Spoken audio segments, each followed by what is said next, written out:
네, 한 주간 뉴스를 모아가지고 여러분들한테 한번 설명드려보겠습니다. 요즘 뭐 추세적 상승이냐 아니다 뭐 일시적 반등이냐 뭐 이런 얘기들 계속 나오고 있는데 사실 지금 보면은 이 거래량 증가가 유의미한 데이터인 것 같아요. 왜냐하면 어쨌든 시장은 이렇게 판단한다는 거죠. 왜 그러냐면 지금 1, 2월만 해도 지금 서울 아파트가 한 2,600건 정도였는데 3월부터 이제 유의미하게 늘어납니다. 근데 지금 2,500에서 4,200이라는 거는 거의 2배에 가까운 숫자잖아요. 이게 갑자기 팍 튄 거예요. 팍 튀면서 이제 4,000건도 꽤 많다라고 했는데 이제는 6,000건을 이제 돌파를 하고 있습니다. 그래서 물론 뭐 7, 8월이 약간 좀 비수기고 9월 중순 이제 추석 이후부터 10월, 11월이 이제 가장 성수기인데 그때를 만약에 고려해 보면 약간 여기서 주춤하다가 또 다시 올라가는 약간 이런 추세인 거란 말이에요. 그러면 지금 월 평균 6,000건이라는 거는 한 10년 평균으로 봐도 거의 이제 평균 수준으로 온 겁니다. 그러니까 과거에 한 최근 2, 3년 정도를 보면은 거래량이 뭐 2,000건, 3,000건, 뭐 4,000건 왔다 갔다 하면서 연 평균에 비하면 낮다라고 했는데 이제는 그 평균 거래량도 이제 돌파하고 있는 과정이라고 보시면 돼요. 그러니까 그 말은 뭐냐? 한마디로 이제 시장에서 지금 정도의 가격은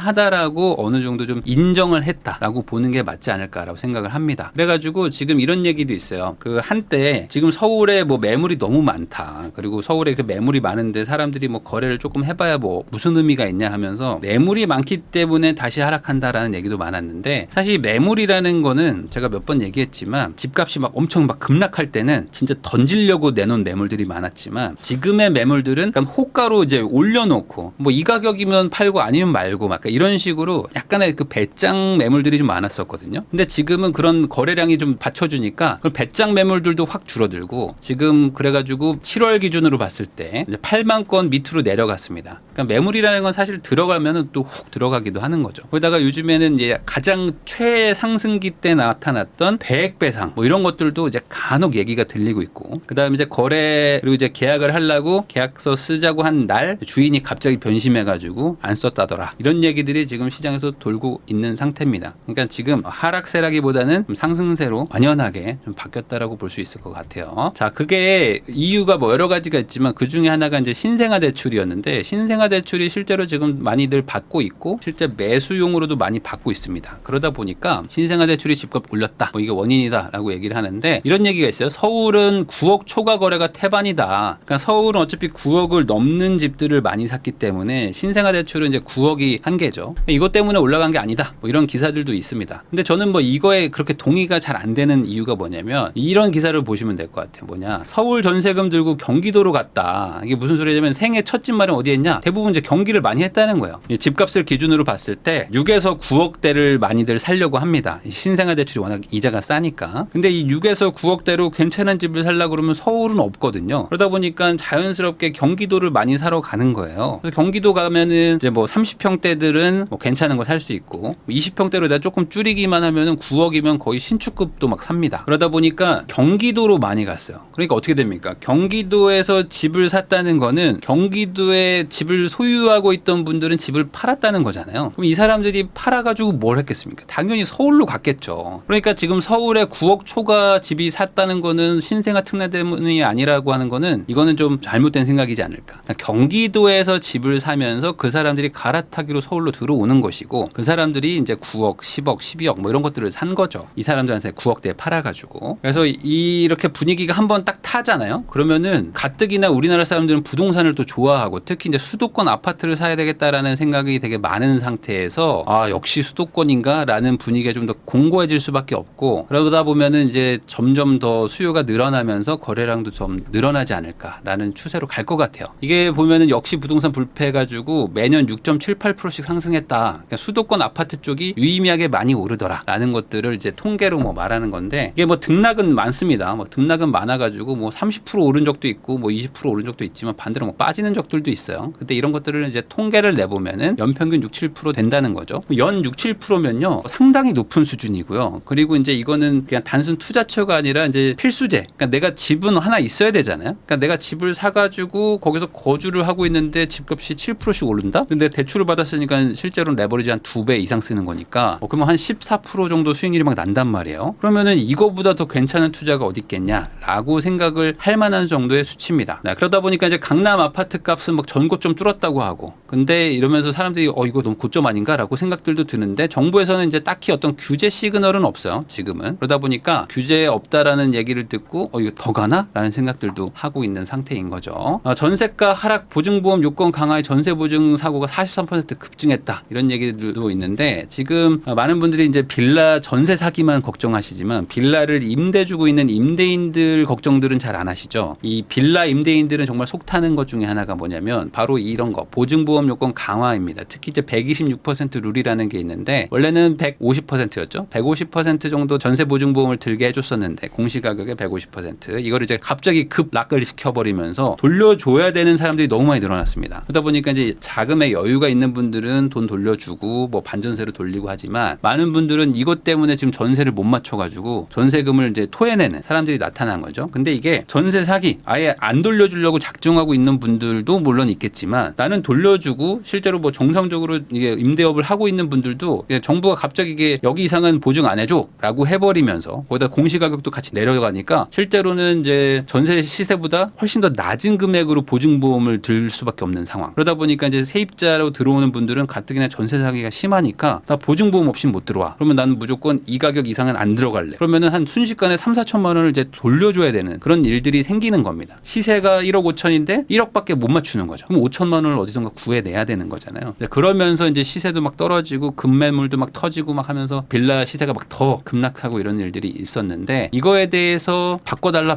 하고 이제 정부도 좀 뭐 생각해 보겠다고 하는데 잘 안 되고 있는 상황도 있습니다. 그러니까 한마디로 지금 빌라 쪽은 계속 아사리판이고 이 아파트는 계속 지금 뭐 상승세로 지금 이어가고 있는 이런 상황이라 보시면 될 것 같아요. 자, 이 와중에 뭐 이런 것도 있습니다. 로또 3억 원 줍줍 해가지고 판교 신도시에 나온다고 합니다. 그래서 이 한 가구 또 무순위 청약 이거 예전에 이제 보셨겠지만 예전에 100만 명 왔었던가요? 반포인가 개포는 한 100만 명 왔었죠. 그때 한 10억 20억 시세 차익 있다고 해가지고 이런 것들이 이제 간혹 하나씩 나옵니다. 그래가지고 이제 판교 자이밸리가 무순위 청약을 한다고 합니다. 그래서 4년 전 가격으로 나오니까 뭐 지금 사면은 뭐 무조건 돈 벌겠죠. 그래서 이런 것들 보면은 또 청약도 한번 또 대박 노리려고 하시는 분들은 계속 있고 그러니까 빌라는 또 안 사고 빌라 안 사고 전세 살아야지 하는데 전세 보증보험은 확 내려가고 이거 어떡하지? 그래서 이제 뭐 빌라 시장은 더 안 좋아지고 그러니까 빌라 사면 정말 안 되겠다 해가지고 나는 청약이 하면서 계속 또 청약을 또 노리고 있고 이런 상황으로 계속 간다고 보시면 됩니다. 그러니까 이 약간 그 안 좋은 이 그 연쇄 이 반응들을 어떻게 끊을 것인가 생각해 보면은 참 여러 가지를 다 바꿔야 되는데 지금은 뭐 그런 어떤 의지나 이런 것들이 잘 보이지는 않는 상황입니다. 또 하나 또 이런 일도 있죠. 예전에도 제가 한번 잠깐 다뤘지만 생활형 숙박시설이 지금 완전히 그냥 소송으로 지금 엄청나게 번지고 있습니다. 이게 지금 원래는 뭐 실거주 가능하다, 사실상 주택이다, 뭐 이런 식으로 분양을 해가지고 실제로 이제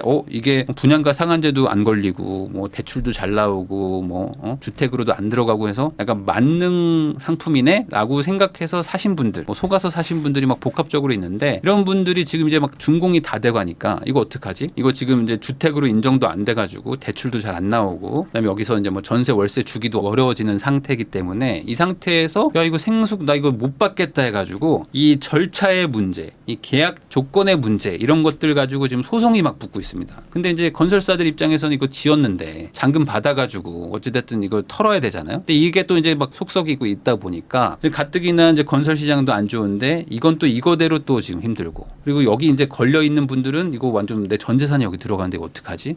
하면서 이거를 조금이라도 뭐 임대주택을 좀 인정을 해주거나 아니면 뭐 조금이라도 어떤 좀 방법을 좀 달라 오피스텔로 뭐 한시적으로 좀 인정을 해달라 뭐 이런 것들 가지고 계속 얘기는 나오고 있는데 이게 또 형평성 문제도 있고 거기다가 또 이거 가지고 한번 바꿔주면 또 다음에도 또 계속 막 생숙도 이야기가 나오고 하다 보니까 이게 결국에는 이제 소송까지 가게 되는 상황까지 온 것 같습니다. 네, 이런 얘기도 있습니다. 부동산 등기 수수료 없어지나 민주당에서 이제 그 부동산 등기법을 개정하겠다. 그러니까 한마디로 이제 부동산 등기부 등본 떼는 거 있잖아요. 이거 무료로 해주겠다는 겁니다. 근데 저는 이거 만약에 되면 되게 좋을 것 같거든요. 그게 무슨 소리냐면은 사실 이 부동산 등기부 등본이 충분히 전자문서로 해서 온라인에 예를 들어 뭐 아주 리얼타임으로 실시간으로 반영은 못하겠지만 그래도 뭐 일주일 단위라든지 한 달 단위라든지 뭐 이런 식으로 이제 주기적으로 업데이트를 할 수 있는 그런 시스템은 우리나라가 충분히 갖출 수 있다고 생각하거든요. 왜 그러냐면 이 부동산 등기부 등본이라는 거를 잘 보면 사실 전세 사기라는 거, 그러니까 소위 말하는 이제 내가 전세금을 떼인다는 그 위험이 거의 급격하게 없어지기 시작합니다. 정말 작정하고 사기치는 거 아니면 웬만한 것들은 등기부 등본만 잘 봐도 되거든요. 근데 이 등기부 등본을 보는데 돈이 들어가가지고 생각보다 사람들이 좀 떼는 거를 귀찮아하기도 하고, 그리고 돈이 들기 때문에 어찌됐든 뭔가 좀 상시 열람 체계가 안 되는 것도 있는 거죠. 왜냐면 이게 열람하는데 700원이고 발급하는 데는 1,000원인데 이게 한두 통을 떼는 것은 부담이 안 되지만 이걸 수천 통, 수만 통, 뭐 수십만 통, 수백만 통을 떼놔야 되는 거잖아요. 근데 이게 뭐 이게 종이로 출력하거나 아니면 뭐 등기소 가서 뭐 아니면 뭐 이런 데 가가지고 인건비가 들어가는 거를 떼는 거면은 뭐 돈을 받는 건 괜찮은데, 사실 이게 지금 인터넷으로 다 뗄 수 있거든요. 인터넷으로 떼는 거라면은 굳이 이게 뭔가 유료로 해가지고 할 필요가 있을까? 이런 것들은 그냥 어떤 뭐 세금이나 이런 것들로 충분히 어떤 그 대체가 가능하니까 이렇게 해서 좀 뭔가 그때그때 업데이트도 좀 잘 되게 해놓고 하면은 저는 뭐 개인적으로는 괜찮을 것 같긴 합니다. 그래서 이런 것들을 한번 반영을 하려고 지금 정치권에서도 얘기가 나오고 있다는 것도 한번 소개를 해드립니다. 그리고 마지막으로 이런 기사가 있습니다. 우리 아파트가 공영주차장이냐면서 노후 아파트 주민들이 이제 분통을 터뜨린다. 이게 뭐냐면 아주 낡은 아파트들은 이제 지하 주차장이 없어요. 그리고 지상 주차장도 경비 아저씨가 이제 지켜보고 있는 곳들이 많습니다. 워낙 낡은 데 있죠. 한 7, 80년대 지은 것들. 근데 이런 데들은 차단기도 없어요. 그러니까 어떻게 되냐면은 그냥 막 들어와서 주차를 한단 말이에요. 특히 주변에 이제 상업 시설이 있는 곳들, 인근의 노후 아파트들은 지금 주차 문제로 아주 골머리를 썩고 있습니다. 근데 제가 이 뭐 주차 문제가 해결이 안 되는 게 문제다, 이게 제가 하고 싶었던 얘기는 아니고, 이걸 보면은 이걸 느낄 수가 있습니다. 뭐냐면 사실 이 노후 아파트라는 거는 이 차단기를 설치하면 되거든요.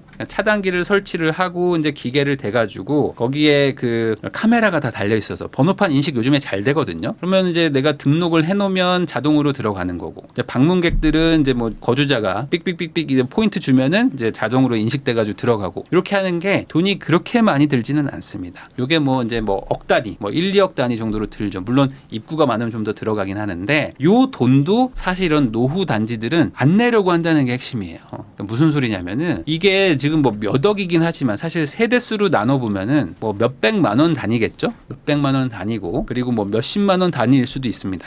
거기다가 뭐 이제 충당금이나 이런 것들을 가지고 있는 뭐 동네들도 있으니까 뭐 비용은 뭐 더 내려갈 수도 있어요. 근데 이렇게 몇백만 원인 수준의 금액도 내가 내라고 하면은 기꺼이 내지 않는 사람들도 많다. 왜 그러냐면 아니 우리는 뭐 차가 없는데, 우린 차 안 타는데, 우린 뭐 차 한 대인데, 우리는 뭐 주차에 아무 문제가 없는데 내가 왜 내요라는 게 이 사람들이 뭐 몇백 명, 몇천 명이 모이면은 항상 일어나는 다툼이에요. 그러다 보니까 이런 것들도 돈을 모아가지고 하면 좋은 거 아닙니까라는 거는 대의 명분은 좋은데 그 돈을 내가 왜 내? 라는 사람들이 많다. 근데 이게 재건축으로 간다고 쳐보세요. 그러면은 훨씬 더 다툼이 커지겠죠. 이런 몇백만 원도 아까워하는 사람들도 많은데 내가 지금 분담금으로 2억, 3억이 아니라 뭐 5억, 7억을 내라? 그러면 이거 어떻게 하냐? 난 못한다 하는 분들도 많다는 거죠. 그만큼 재건축이나 뭐 재개발이나 이런 것들이 그냥 공짜로 집을 준다라고 해도 안 할 사람들이 많단 말이에요. 근데 이거에 대해서 지금 공사비가 막 늘어나니까 이제는 난 절대 못해 하는 분들도 많다. 그러니까 이런 것들을 좀 염두를 해두고 재개발이나 재건축 이런 것들을 좀 투자를 한다고 할 때도